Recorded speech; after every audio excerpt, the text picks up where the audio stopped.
Hello students, welcome back to our channel. Today in this video we will study about the human circulatory system. So, human circulatory system consists of heart which is needed to pump the blood to all the parts of the body such as tissues and cells and also to repair damaged cells or tissues. तो इसका मतलब हुआ human circulatory system mainly consist of heart, उसमें heart present होता है which is needed to pump the blood to all parts of the body. तो ये heart का फंक्शन क्या है कि ये ब्लड को पंप करता है to all the parts of the body such as tissues and cells. और साथ में इसका एक और काम भी है, also to repair damage cells और टिश्यूज़. तो कहीं पे भी अगर टिश्यूज़ या सेल्स डैमेज हो गया है तो उसको भी रिपेयर करने में हेल्प करता है. So, the human circulatory system also consists of arteries, veins and capillaries. तो human circulatory system में arteries, veins और capillaries ये भी present रहता है. ये तीनों को एक साथ में हम लोग बोलते हैं blood vessels. These are called as blood vessels. Next, the heart acts as a pump to push out blood. तो heart का काम क्या है कि वो blood को push करेगा और पूरे body parts में वो उसको transport करेगा. और the blood vessels acts as pipe और tubes through which the blood flows. तो ये blood vessel का काम क्या है कि ये pipes और tubes की जैसा act करेगा. मतलब ये pipes और tubes होता है जो कि blood को transport करने में help करता है. तो ये blood vessels क्या क्या है? These are called as arteries, veins and capillaries.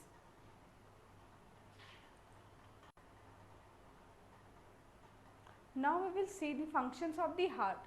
What are the functions of the heart? The heart is a muscular organ which is controlled by our cardiac muscle. तो heart जो है ये एक muscular organ है और ये control कर रहा है कार्डियक मसल. कार्डियक मसल के थ्रू हार्ट जो है कंट्रोल हो रहा है. तो ये हमारे कंट्रोल में नहीं है, it's involuntary control. The size of the heart is as big as our fist. तो जो साइज़ है हार्ट का, जो साइज़ है वो एक फिस्ट जितना बड़ा साइज़ होता है. फिस्ट मतलब हम लोग जो अगर हैंड्स को फोल्ड करके थंब जैसे बना लेंगे, ये थंब के जितना, ये इतना बड़ा साइज होता है हार्ट का. So the heart consist of 4 chambers. The upper 2 chambers are called atria and the lower 2 chambers of heart are called ventricles. तो हार्ट जो है वो 4 चेम्बर्ड हार्ट होता है. In a human circulatory system human heart has 4 chambered heart. The upper 2 chambers are called atria and the lower 2 chambers are called ventricles. The 2 atria receives blood from the 2 main veins and the 2 ventricles transport blood to the entire body and the lungs. तो मतलब क्या हुआ कि atria, जो 2 atria है, 2 अपर chamber, वहाँ पे blood जो है रिसीव कर रहा है from the 2 main veins. 2 main veins से upper part of the heart जो कि आर्ट्रिया है वहाँ पे ब्लड आ रहा है. और जो 2 वेंट्रिकल्स है, दो लोअर पार्ट्स है, तो वो क्या कर रहा है, transports blood to the entire body and to the lungs. तो 2 पार्ट ऑफ द वेंट्रिकल्स है, दोनों पार्ट जो है अलग अलग जगह पे ब्लड ट्रांसपोर्ट कर रहा है. पहला ट्रांसपोर्ट कर रहा है to the entire body and the other to the lungs. Next, a sheath of tissue called pericardium protects the muscular heart. तो एक शीथ ऑफ टिश्यू से का एक लेयर रहता है जिसका नाम है पेरिकार्डियम. वो क्या करता है, मस्कुलर हार्ट, हमारा जो हार्ट है उसको पूरा कवर करके रखता है. तो वो जो कवर करके रखता है उस टिश्यू का नाम है पेरिकार्डियम.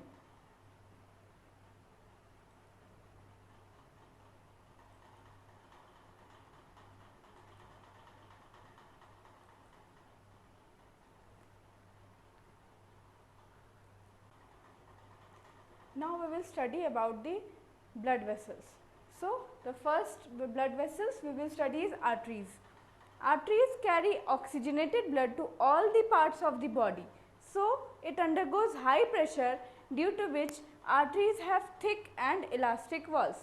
मतलब arteries जो है ये oxygenated blood को carry करता है from the heart, हार्ट से कैरी करके ले जाता है to the various parts of the body.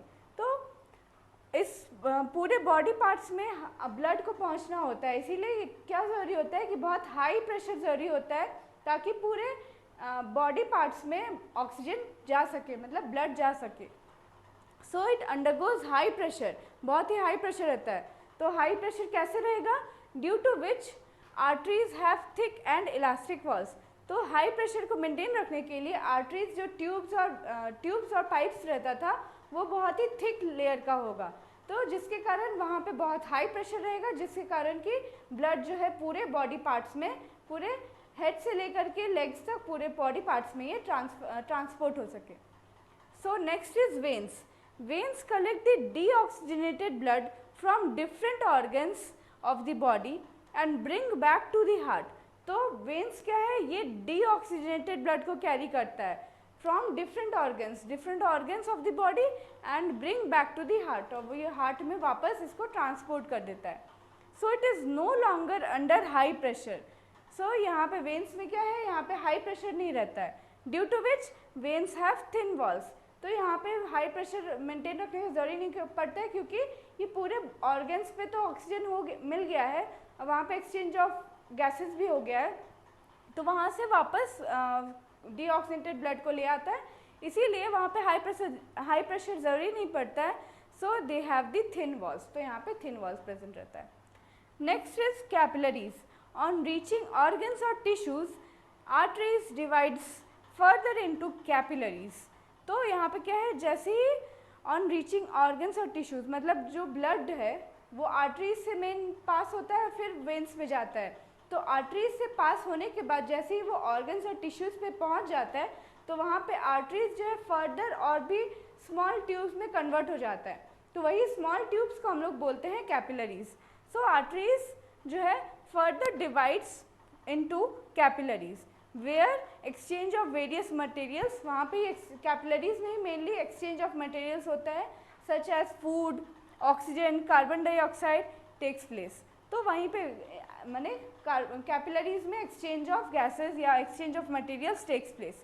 दस capillaries are connection between the arteries and the veins. तो कैपिलरीज को हम लोग ये बोल सकते हैं कि वहाँ पे एक्सचेंज ऑफ मटेरियल हो रहा है, तो आर्टरीज से ब्लड आ रहा है और फिर वो वेन्स के पास पहुँच जा रहा है deoxygenated blood.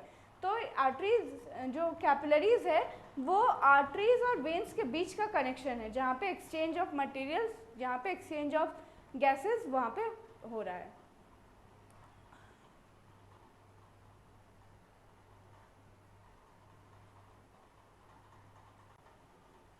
Now we will study about the circulatory system. So in the circulatory system, the main function role is the heart. The heart has 4 chambers. Heart जो है उसके पास 4 chambers होता है. The upper 2 are the atria and the lower 2 are the ventricles. So the atria, one is right atria and the other is left atria, and the ventricles, right ventricles and left ventricles. So these are the 4 chambers. Now these 4 chambers are separated by a main septum. This separation is called as septum, and this separation there is a valve present, so it's called as bicuspid valve and the tricuspid valve. मतलब right side of the heart and the left side of the heart, ये दोनों heart के बीच में जो separation है उसको बोलते हैं सेप्टम, और अपर चेम्बर ऑफ द हार्ट और lower chamber of the heart जो है वो सेपरेट किया गया है, वहाँ पे 2 वाल्व प्रेजेंट है। तो पहला जो लेफ्ट साइड का वाल्व है उसका नाम है बाइकस्पिड वाल्व, और जो राइट साइड का वाल्व है उसका नाम है ट्राइकस्पिड वाल्व। तो ये है हार्ट का चेम्बर। अब हम लोग देखे थे फंक्शन में कि आर्ट्रिया जो है वहाँ पे वेन्स, 2 मेन वेन्स से ब्लड जो है एंटर कर रहा है इन दी हार्ट। तो हम लोग देखेंगे कहाँ से एंटर कर रहा है। लेफ्ट आर्ट्रिया जो है यहाँ पे पल्मोनरी वेन, ये जो मेन वेन है पल्मोनरी वेन जो कि लंग्स से ऑक्सीजनेटेड ब्लड ले आ रहा है, वो एंटर कर रहा है लेफ्ट आर्ट्रियम में, और राइट आर्ट्रियम में ये वेना कावा जो कि मेन वेन है, वो मेन वेन जो है ब्लड को ट्रांसपोर्ट कर रहा है इन दी राइट आर्ट्रियम। अब क्या है, अब हम लोग देखे थे लेफ्ट वेंट्रिकल्स और राइट वेंट्रिकल्स। वेंट्रिकल्स का काम क्या था कि वो ब्लड को ट्रांसपोर्ट कर रहा है to the bodies and to the lungs. तो लेफ्ट वेंट्रिकल, यहाँ जो लेफ्ट वेंट्रिकल है, ये लेफ्ट वेंट्रिकल क्या कर रहा है, थ्रू दी अयोटा ये पूरे बॉडी ऑर्गन्स को ऑक्सीजनेटेड ब्लड सप्लाई कर रहा है, और यहीं बॉडी ऑर्गन्स के पास कैपिलरीज मेनली प्रेजेंट रहता है, जहाँ पे एक्सचेंज ऑफ मटेरियल्स होता है, और फिर ये वेन्स के थ्रू, वेना कावा के थ्रू यहाँ ट्रांसपोर्ट हो जाता है इन दी राइट आर्ट्रियम।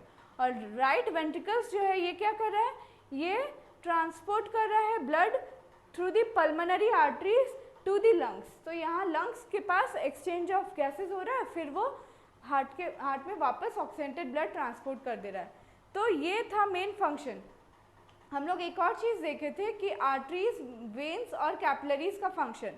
तो आर्टरीज कहाँ प्रेजेंट है, ये लेफ्ट वेंट्रिकल से जो ब्लड ले जा रहा है ये है अयोटा, ये जो है ये मेन आर्टरी है, ये सबसे ब्रॉड मतलब सबसे मेन आर्टरी इसको बोलते हैं अयोटा, और अयोटा बाद में जाके आर्टरीज में कन्वर्ट हो जाता है, स्मॉल आर्टरीज, और ये आर्टरीज फिर कैपिलरीज में कन्वर्ट हो जाता है इन दी बॉडी ऑर्गन्स में। तो बॉडी ऑर्गन्स के पास ये आर्टरीज और भी स्मॉल ट्यूब्स में कन्वर्ट हो जाता है और इसको बोलते हैं कैपिलरीज। अब यहीं पे एक्सचेंज ऑफ मटेरियल होता है और फिर वापस ये वेन्स में अपना ब्लड को, डीऑक्सीनेटेड ब्लड को ट्रांसपोर्ट कर देता है, और वेन्स के थ्रू ये मेन वेन जो वेना कावा है उसके थ्रू राइट एट्रियम में एंटर कर जाता है तो ब्लड, डीऑक्सीनेटेड ब्लड। तो ये है फंक्शन ऑफ द हार्ट। अब हम लोग देखेंगे सर्कुलेशन कैसे हो रहा है। सबसे पहले हम लोग देखते हैं कि लेफ्ट एट्रियम, लेफ्ट एट्रियम में जैसे ही ब्लड एंटर करेगा तो ये क्या होगा, ये रिलैक्स हो जाएगा, मतलब ये फूल जाएगा, और यहाँ पे ये कॉन्ट्रैक्शन रहेगा, ये रिलैक्सेशन रहेगा, ये कॉन्ट्रैक्शन रहेगा। तो धीरे धीरे क्या होगा, बाइकस्पिड वाल्व, यहाँ पे प्रेशर बढ़ने लगेगा, यहाँ पे ब्लड जो है मैक्सिमम, जितना मैक्सिमम ब्लड यहाँ पे आ सकता था वो आ जाएगा।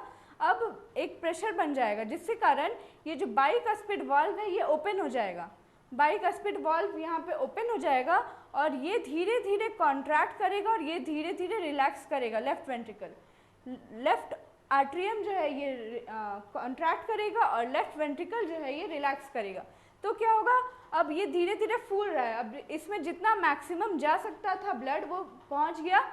अब ये बाइकस्पिड वाल्व जो है ये क्लोज हो जाएगा, ये बंद हो जाएगा, क्योंकि backward flow of the blood नहीं होता है, ये उल्टा वापस ब्लड ऊपर नहीं जाएगा, इसीलिए क्या होगा, ये बाइकस्पिड वाल्व बंद हो जाएगा जैसे ही यहाँ प्रेशर बढ़ जाएगा। अब क्या होगा, धीरे धीरे यहाँ से जो अयोटा के पास जो वाल्व प्रेजेंट है, ये अयोटा यहाँ से ब्लड को ट्रांसपोर्ट करेगा through the arteries to the capillaries, मतलब ब्लड ऑर्गन्स, बॉडी ऑर्गन्स के पास सारा एक्सचेंज ऑफ मटेरियल्स यहाँ पे होगा। तो क्या हो रहा है, यहाँ पे ब्लड अब धीरे धीरे जैसे ही अयोटा के पास ब्लड पहुँच रहा है तो ये धीरे धीरे कॉन्ट्रैक्ट कर रहा है। तो ये कॉन्ट्रैक्ट कर रहा है मतलब क्या हुआ, यहाँ पल्मोनरी वेन से अब लेफ्ट एट्रियम में ब्लड भर रहा है, मतलब रिलैक्सेशन स्टार्ट हो रहा है। सो रिलैक्सेशन हो रहा है तो यहाँ कॉन्ट्रैक्शन हो रहा है, और जब यहाँ रिलैक्सेशन से ब्लड मेन आर्टरीज में अयोटा में पहुँच जा रहा है तो यहाँ पे रिलैक्सेशन स्टार्ट हो रहा है। तो ये हो गया contraction relaxation in the left atrium and left ventricle. अब क्या हुआ, यहाँ पे कैपिलरीज में एक्सचेंज ऑफ गैसेज हो गया, मतलब ऑक्सीजनेटेड ब्लड जो ले आ रहा था यहाँ से लेफ्ट वेंट्रिकल्स ऑक्सीजनेटेड ब्लड ले आ रहा था, यहाँ पे ऑक्सीजनेटेड ब्लड का मतलब हुआ यहाँ पे मेनली ऑक्सीजन प्रेजेंट है, ऑक्सीजन का मेजर परसेंटेज है। तो ये जैसे ही एक्सचेंज हो गया यहाँ पे ऑक्सीजन का, और कार्बन डाइऑक्साइड वापस कैपिलरीज के थ्रू ये वेन्स में एंटर कर जाएगा। तो यहाँ पे कार्बन डाइऑक्साइड मेनली प्रेजेंट रहता है, इसलिए इसको बोलते हैं डीऑक्सीनेटेड ब्लड। तो ये डीऑक्सीनेटेड ब्लड, अब क्या होगा, ये डीऑक्सीनेटेड ब्लड वेना कावा के थ्रू एंटर करेगा राइट एट्रियम में। अब ये राइट एट्रियम में एंटर करेगा, तो एंटर करेगा तो क्या होगा, ये धीरे धीरे रिलैक्सेशन होते जाएगा, रिलैक्स होते जाएगा। तो रिलैक्स होगा, अब जैसे ये मैक्सिमम जितना इसका कैपेसिटी था उतना अगर ये उतना में ये भर जाएगा। उसके बाद क्या होगा, यहाँ पे प्रेशर बन जाएगा, यहाँ पे हाई प्रेशर हो जाएगा, और ये ट्राइकस्पिड वाल्व, यहाँ जो ट्राइकस्पिड वाल्व है ये धीरे धीरे ओपन होगा। तो ये धीरे धीरे ओपन होगा तो ये जो कॉन्ट्रैक्ट किया हुआ था ये धीरे धीरे रिलैक्स होना स्टार्ट होगा, रिलैक्स होगा और ये कॉन्ट्रैक्ट होना स्टार्ट होगा। तो right atrium relaxes when right atrium contracts and right ventricles relaxes. Right ventricles relaxes, जैसे ही ये मैक्सिमम अपना कैपेसिटी भर जाएगा तब ये ट्राइकस्पिड वाल्व भी क्लोज हो जाएगा, क्योंकि बैकवर्ड फ्लो नहीं होता है ब्लड का। तो ट्राइकस्पिड वाल्व बंद हो जाएगा और फिर ये एंटर कर जाएगा इन दी पल्मोनरी आर्टरी, ये पल्मोनरी आर्टरी में एंटर करेगा और फिर ये लंग्स में चला जाएगा। तो इधर साइड का जो ब्लड था ये था डीऑक्सीजनेटेड ब्लड, मतलब मेनली कार्बन डाइऑक्साइड प्रेजेंट था। तो ये कार्बन डाइऑक्साइड डीऑक्सीजनेटेड ब्लड जो है पल्मोनरी आर्टरी में जाएगा और लंग्स में जाके कार्बन डाइऑक्साइड बाहर निकल जाएगा, एक्सहेल हो जाएगा, और वहाँ से ऑक्सीजन जो है एंटर कर जाएगा। ऑक्सीजन एंटर करेगा तो क्या होगा, फिर ये पल्मोनरी वेन्स जो है ऑक्सीजनेटेड ब्लड को ले आएगा इन दी लेफ्ट एट्रियम। तो ये होता है सर्कुलेशन ऑफ दी हार्ट। तो हार्ट में सर्कुलेशन कैसे हो रहा है, हम लोग देख रहे हैं 2 बार पल्मोनरी वेन्स के थ्रू एक बार हार्ट एंटर कर रहा है, ये ब्लड एंटर कर रहा है, और एक बार वेना कावा के थ्रू ब्लड एंटर कर रहा है इन दी आर्ट्रियम। तो 2 मेन वेन्स के थ्रू ब्लड जो है एंटर कर रहा है इन दी हार्ट। तो इसी को बोलते हैं double circulation of the heart. Double circulation मतलब एक साइड्स का हार्ट जो है वो ऑक्सीनेटेड है, दूसरा जो है डीऑक्सीनेटेड, तो दोनों अलग अलग है, मिक्स नहीं हो रहा है, यहाँ पे प्रेशर मेंटेन करके रखा हुआ है। और ये सर्कुलेशन एक बार सर्कुलेट हो रहा है इन दी ब्लड ऑर्गन्स, ब्लड जो है एक बार सर्कुलेट हो रहा है इन दी ब्लड ऑर्गन्स, और दूसरी बार ये सर्कुलेट हो रहा है इन दी लंग्स। तो ये 2 पार्ट में ये सर्कुलेशन प्रोसेस चल रहा है, इसलिए इसको बोलते हैं double circulation of the heart. अब हम लोग देखेंगे कि ये जो लेफ्ट वेंट्रिकल से आर्ट्रिया मतलब मेन आयोटा आर्टरीज के पास जो ब्लड जा रहा है, ये पूरे बॉडी ऑर्गन्स में ये ऑक्सीजन को ले जाता है, ऑक्सीनेटेड ब्लड को ले जाता है। इसीलिए क्या होता है कि ये आर्टरीज का जो ये पाइप्स या ट्यूब्स है, ये बहुत ही थिक लेयर का होता है, बहुत ही मोटा होता है, और अंदर का जो होल है वो बहुत ही थिन होता है। तो जिसके कारण यहाँ पे प्रेशर बहुत ज़्यादा मेंटेन रहता है। तो ये प्रेशर मेंटेन रहेगा तभी ये पूरे बॉडी ऑर्गन्स को ऑक्सीजन प्रोवाइड कर सकता है।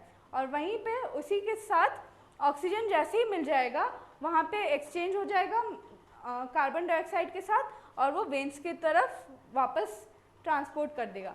तो क्या है कि वेन्स के पास ज़्यादा प्रेशर ज़रूरी नहीं है, ये आराम से एंटर करेगा इन दी हार्ट।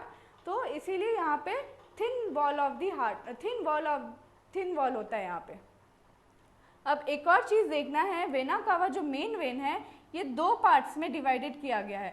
फर्स्ट है इंफीरियर वेना कावा, दूसरा है सुपीरियर वेना कावा।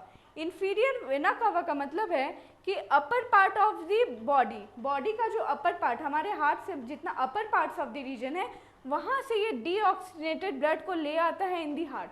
मतलब अपर पार्ट्स ऑफ द ऑर्गन से ब्लड जितना भी आता है हमारे हार्ट में, उसको बोलते हैं इंफीरियर वेना कावा, ठीक है। और सुपीरियर वेना कावा हुआ जो कि lower parts of the body organs, मतलब बॉडी ऑर्गन्स तो हम यहाँ लिख दिए, लेकिन बॉडी ऑर्गन्स तो अपर पार्ट ऑफ द हार्ट भी होगा, lower part of the heart भी होगा। इसीलिए अपर पार्ट ऑफ द हार्ट जो है वो इंफीरियर वेना कावा हुआ, और lower part of the heart जो है वो हो गया सुपीरियर वेना कावा। तो लोअर पार्ट से जितना भी डीऑक्सीनेटेड ब्लड लेके आता है उसको बोलते हैं सुपीरियर वेना कावा, और फिर वो एंटर करता है राइट एट्रियम में, ठीक है। तो यहाँ पे हम लोग क्या देख रहे हैं कि ये 2 टाइप्स ऑफ सिस्टम प्रोवाइड हो रहा है। एक है जो पल्मोनरी आर्टरी और पल्मोनरी वेन्स का है, जो कि एंटर कर रहा है, एक्सचेंज हो रहा है लंग्स में, उसको बोलते हैं पल्मोनरी सिस्टम, जो कि पल्मोनरी आर्टरी और पल्मोनरी वेन्स का होता है। और दूसरा है सिस्टमिक सिस्टम, जो कि हमारा आयोटा और वेना कावा जो है इन दी बॉडी ऑर्गन्स में यहाँ पे जो पार्ट एक्सचेंज हो रहा है उसको बोलते हैं सिस्टमिक सिस्टम। तो ये 2 मेन सिस्टम है, पल्मोनरी सिस्टम और systemic system.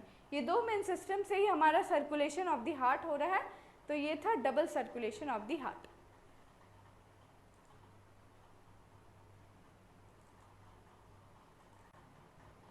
Now we will see about the different animals of different hearts.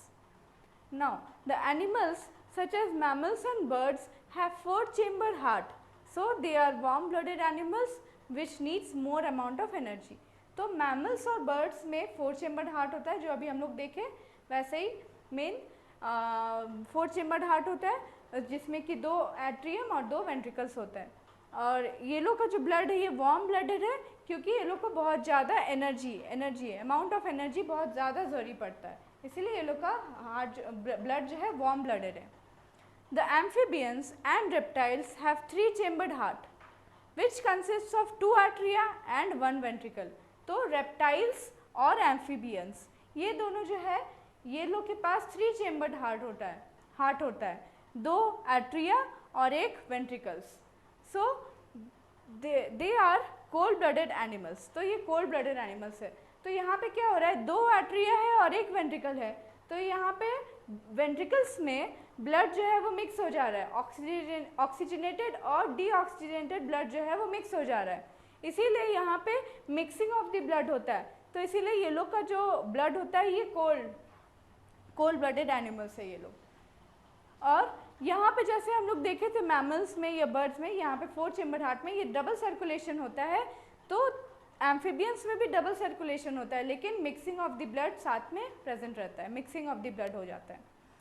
तो the fishes have 2 chambered heart which consist of atrium and a ventricle. तो fishes के पास जो है वो 2 चेम्बर्ड हार्ट है, 2 chamber है, एक एट्रियम है और दूसरा वेंट्रिकल्स है। So they are cold blooded animals. तो ये भी कोल्ड ब्लडेड एनिमल्स है। क्यों? यहाँ पे एक ही वेंट्रिकल और एक ही एट्रियम है, तो ऑक्सीजनेटेड और डीऑक्सीजनेटेड ब्लड में कोई डिफरेंस नहीं रहेगा, इसलिए ये लोग भी कोल्ड ब्लडेड एनिमल्स होता है। तो फिशेज में क्या होता है कि यहाँ पे सिंगल सर्कुलेशन हो रहा है, क्योंकि हार्ट हमारा ये जो हार्ट है इसमें सिर्फ एक ही बार ब्लड आ रहा है। तो कौन सा ब्लड आ रहा है? वो आ रहा है डीऑक्सीजनेटेड ब्लड। और गिल्स से ये फिशेज जो है गिल्स के थ्रू ब्रीथ करता है, तो गिल्स के पास ऑक्सीजनेटेड ब्लड आ जाता है, फिर वो लंग्स के पास, फिर वो हार्ट के पास चला जाता है, हार्ट में डीऑक्सीजनेटेड ब्लड वहाँ पे एक्सचेंज होके फिर वो वापस गिल्स के थ्रू निकल जाता है। तो ये है different animals. Now what is heart beat? So heart beat, one complete contraction and relaxation of heart is called as heart beat. मतलब एक कंप्लीट कॉन्ट्रैक्शन और रिलैक्सेशन ऑफ द हार्ट। हम बताएं कॉन्ट्रैक्शन और रिलैक्सेशन कैसे हो रहा है। एट्रियम में जैसे ही ब्लड एंटर कर रहा है तो वो धीरे धीरे रिलैक्स हो रहा है, और वहाँ से जब वेंट्रिकल्स में वो एंटर कर रहा है तो आर्ट्रिया जो है वो कॉन्ट्रैक्ट करना शुरू होगा और वेंट्रिकल्स जो है वो रिलैक्स होना स्टार्ट होगा। तो कॉन्ट्रैक्शन और रिलैक्सेशन कंटिन्यूस चल रहा है। दोनों साइड, लेफ्ट और राइट साइड आर्ट्रिया जो है दोनों में एक साथ ब्लड एंटर करेगा, दोनों एक साथ रिलैक्स होगा, और वेंट्रिकल्स जो है तब तक कॉन्ट्रैक्ट होगा दोनों। और जैसे ही ब्लड में आर्ट्रिया में प्रेशर हाई हो जाएगा तो वहाँ से ब्लड जो है वेंट्रिकल्स में एंटर करेगा। तो वेंट्रिकल्स में दोनों आर्ट्रिया जो है दोनों वेंट्रिकल्स पे एक साथ ब्लड को फ्लो कराएगा। तो इसीलिए इसको बोलते हैं contraction and relaxation of the heart. So एक complete contraction and relaxation of the heart, एक कंप्लीट कॉन्ट्रैक्शन होगा अगर हार्ट में तो उसको बोलते हैं heart beat. So a heart usually beats about 70 to 72 times in a minute। तो इन एक मिनट में वो 70 से 72 टाइम्स मेनली हार्ट बीट करता है हमारा। नेक्स्ट हम लोग देखेंगे ब्लड प्रेशर। ब्लड प्रेशर क्या होता है? The pressure at which blood is pumped around the body by the heart is called as blood pressure. तो जो प्रेशर हमारा बॉडी पंप कर रहा है अराउंड द बॉडी, मतलब पूरे बॉडी में हार्ट से जैसे ही ब्लड जो वेंट्रिकल से पूरे बॉडी में ट्रांसपोर्ट होता है तो वो कितना प्रेशर से वो रिलीज हो रहा है इन दी बॉडी पार्ट्स में, तो उसी पार्ट को बोलते हैं, उसी प्रेशर को बोलते हैं ब्लड प्रेशर। वही ब्लड प्रेशर जो है मेंटेन रहता है। तो सिस्टोलिक प्रेशर होता है और एक डायस्टोलिक प्रेशर होता है। सिस्टोलिक प्रेशर का मतलब हुआ कि वेंट्रिकल से जब वेंट्रिकल से जब आयोटा में ब्लड ट्रांसपोर्ट हो रहा है, मतलब हमारा जो right side of the ventricles था, हमारा जो left side of the ventricles था, 4 चेम्बर ऑफ द हार्ट होता है।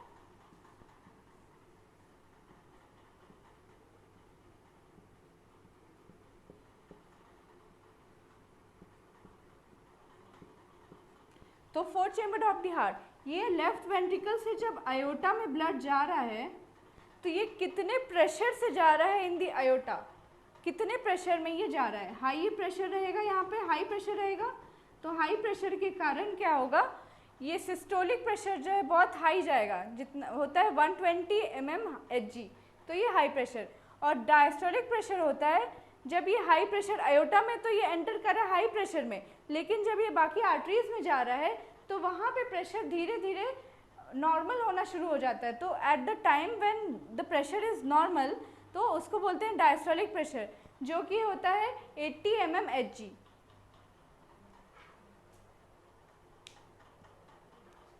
तो यहाँ पे क्या हो रहा है, सिस्टोलिक प्रेशर और डायस्टोलिक प्रेशर। तो मैक्सिमम 120 mmHg और मिनिमम जितना होता है 80 mmHg। तो हम लोग प्रेशर को लिखते हैं इसलिए 120/80। Next, blood pressure is measured by sphygmomanometer. Sphygmomanometer से हम लोग ब्लड प्रेशर को मेजर कर सकते हैं। तो ये था ब्लड प्रेशर। तो हम लोग देखेंगे सिस्टोलिक प्रेशर जो है वो 120 mmHg होता है और डायस्टोलिक प्रेशर जो होता है 80 mmHg। तो सिस्टोलिक प्रेशर का मतलब हुआ कि लेफ्ट वेंट्रिकल से जब अयोटा में ब्लड जा रहा है तो वो बहुत हाई प्रेशर से जा रहा है, बहुत ही हाई प्रेशर जरूरी पड़ता है लेफ्ट वेंट्रिकल से अयोटा में जाने के लिए। तो उस प्रेशर को हम लोग बोलते हैं सिस्टोलिक प्रेशर। तो यहाँ पे क्या है, लेफ्ट वेंट्रिकल जो है अभी रिलैक्सेशन स्टेज में है। तो रिलैक्सेशन से जब वो कॉन्ट्रैक्शन होगा तो उस टाइम पे अयोटा के पास माने यहाँ पे बहुत हाई प्रेशर रहता है तो अयोटा में हाई प्रेशर के थ्रू जाएगा। लेकिन जब डायस्टोलिक प्रेशर है, ये डायस्टोलिक प्रेशर जो है 80 mmHg होता है। तो डायस्टोलिक प्रेशर का मतलब हुआ कि ये यहाँ पे लेफ्ट वेंट्रिकल्स तो कॉन्ट्रैक्ट हो रहा था जब अयोटा में जा रहा था, लेकिन जब लेफ्ट वेंट्रिकल्स जो धीरे धीरे रिलैक्स होगा, मतलब लेफ्ट आर्ट्रियम से ब्लड जब एंटर करेगा लेफ्ट वेंट्रिकल में, तो लेफ्ट वेंट्रिकल क्या है, धीरे धीरे रिलैक्सेशन होगा।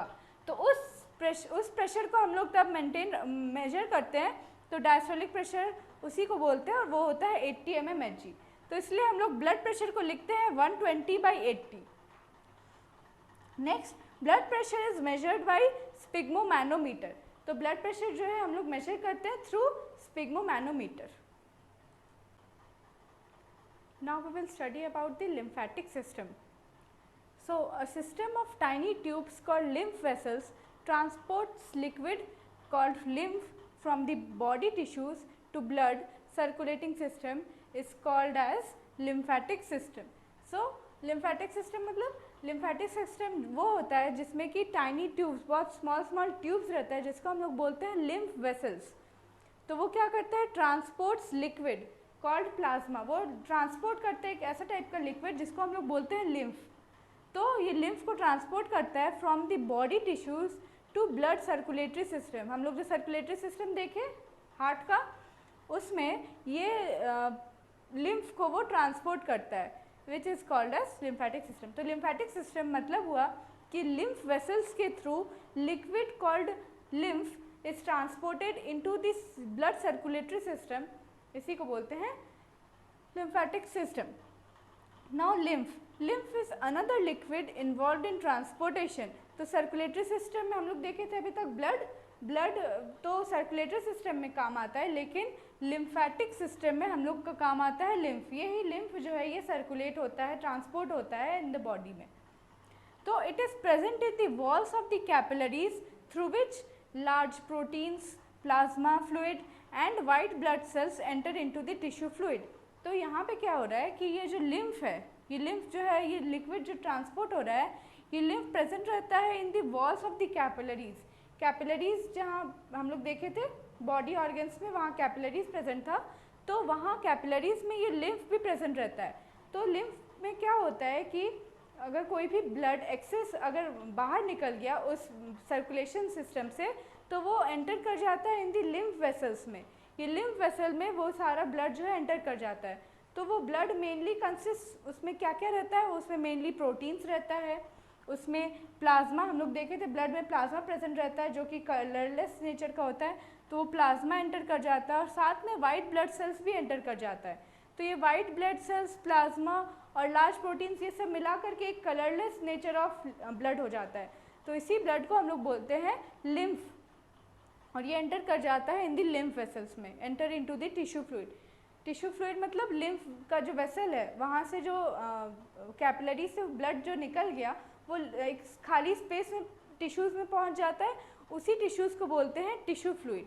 ये टिश्यू फ्लूइड में पहुँच जाता है और फिर वो एंटर कर जाता है इन दी लिम्फ वेसल। वहाँ से एक ट्यूब निकल जाता है जिसको बोलते हैं लिम्फ वेसल्स, लिम्फ कैपिलरीज, ये सब बोलते हैं। तो lymph contains large proteins molecules and digested food. तो lymph mainly consist of protein molecules और digested food. It also contains germs from the cells and fragments of dead cells. तो lymph में mainly proteins रहता है, germs present रहता है और fragments of dead cells present रहता है। तो हम लोग वाइट ब्लड सेल्स का फंक्शन देखे थे कि इन्फेक्शन से फाइट करने में हेल्प करता है, तो हम लोग इसलिए लिम्फ जो है वो भी ऐसा ही है, वो भी उसमें भी वाइट ब्लड सेल्स प्रेजेंट है, इसलिए वो हम लोग को फाइट अगेंस्ट इन्फेक्शन से फाइट करने में हेल्प करता है। तो ये था हमारा लिम्फेटिक सिस्टम। सो लिम्फेटिक सिस्टम में क्या यहाँ पे क्या हो रहा है, अब जब हम लोग देखें ना यहाँ पे कि it is present in the walls of the capillaries through which large proteins, plasma and white blood sales enter into the tissue fluid. ये टिश्यू फ्लूइड में जैसे ही एंटर कर जाएगा तब वो वहाँ से एक ट्यूब निकल जाएगा, उसको बोलते हैं लिम्फेटिक कैपिलरीज। कैपिलरीज जैसे हम लोग ब्लड में देखे थे कैपिलरीज, ब्लड कैपिलरीज, तो यहाँ पे भी लिम्फेटिक कैपिलरीज आ जाएगा। फिर ब्लड कैपिलरीज में हम लोग क्या देखे थे, फिर वो वेन्स में एंटर करके वेना कावा में चला जा रहा है। तो यहाँ पे क्या होगा, टिश्यू फ्लूइड जो है ये लिम्फेटिक कैपिलरीज में जाएगा, लिम्फेटिक कैपिलरीज के बाद वो लिम्फेटिक वेसल्स में जाएगा, मेन वेसल्स वहाँ पे, और फिर वो एंटर कर जाएगा इन दी वेना कावा के थ्रू फिर वो राइट एट्रियम में एंटर कर जाएगा। तो यही है लिम्फेटिक सिस्टम, और जैसे ही वो वेना कावा में एंटर कर जाएगा फिर वो ब्लड के साथ मिक्स हो जाएगा। तो वही है कि जहाँ पे कैपिलरीज के थ्रू जो ब्लड एक्सेस में रिलीज हो जा रहा था इन दी टिश्यू फ्लूइड, वो फिर फाइनली एंटर कर जाएगा, वो वेस्ट नहीं होगा, वो सारा लिक्विड वो फिर से एंटर कर जाएगा in the blood in the lungs. So, thank you students. Please like, share and subscribe our channel, and don't forget to press the bell icon. Thank you.